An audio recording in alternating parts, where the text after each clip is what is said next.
So, no issue, I shouldn't say, I shouldn't speak so broadly, but I think it's fair to say that one of the issues that generates a great deal of discussion at the legislature in any given year involves issues that surround the use, licensing, and control of firearms, gun control.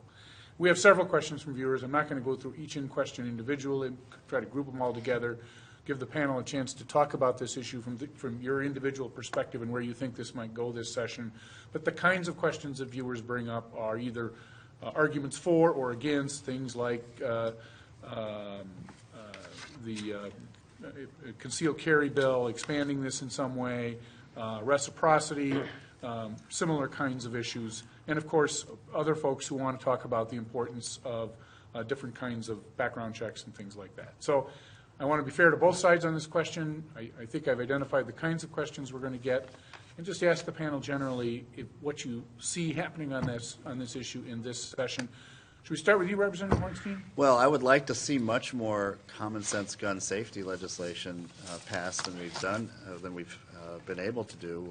I think, unfortunately, the NRA and other interest groups hold a lot of sway in the Capitol. Look, why can't we pass legislation that has simple background checks so that folks that have questionable history are not able to have access to firearms? Why can't we pass legislation that terrorists or folks on the terrorist watch list can't get firearms so easily? Why do we have to have these automatic weapons that have nothing to do with hunting and recreation? I mean, I understand why folks would want to have for recreational purposes and hunting. I mean, that's one thing, but having automatic weapons on our streets, with very little control of that and criminal background checks, it just doesn't make sense to me. We have all sorts of loopholes, in gun shows and online, where people have so much access to these,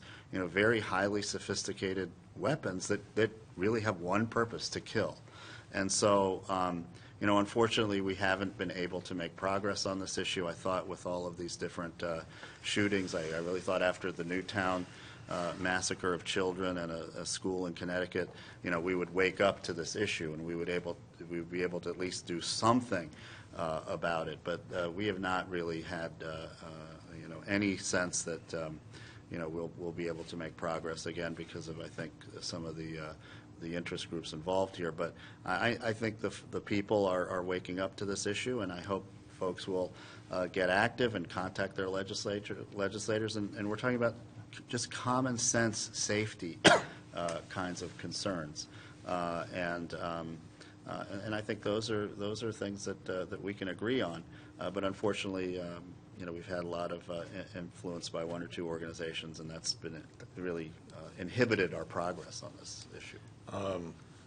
2013 and 14, the state was run by a Democratic governor, a Democrat House, and a Democrat Senate, and they couldn't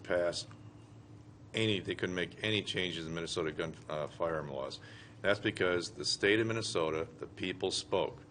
It's not large lobbying groups. The people of the state of Minnesota said they don't want any changes. They're happy with it. That's what we're talking about, not large lobbying groups. There's no loopholes. There are background checks. There are no automatic weapons. Every weapon's designed to kill. So it's nice rhetoric, but it doesn't fit. Minnesotans have said they don't want it. They don't need it. We're fine. There's no crisis. There are no loopholes. We do background checks at gun shows. You can't just go online and buy a weapon. It just doesn't happen. And automatic weapons exist, but they're not legally owned by citizens. And hammers are designed to kill. Knives are designed to kill. And every firearm is designed to kill someone and something in some form. That's what it's designed for. So would I like to wave a wand and make everything safe and everything perfect? Yes. But we don't have a crisis in the state of Minnesota with firearms. Chicago, they have a crisis. They have more deaths there and injuries from firearms than they had in Iraq. So I'm for firearm safety as much as anybody else, but it's not a crisis. It's people's Second Amendment rights that's been established. And just want to get some of the So you don't definition's see any correct. legislation passing this? The short answer, no, there's not going to be. Representative Dean, your thoughts on this?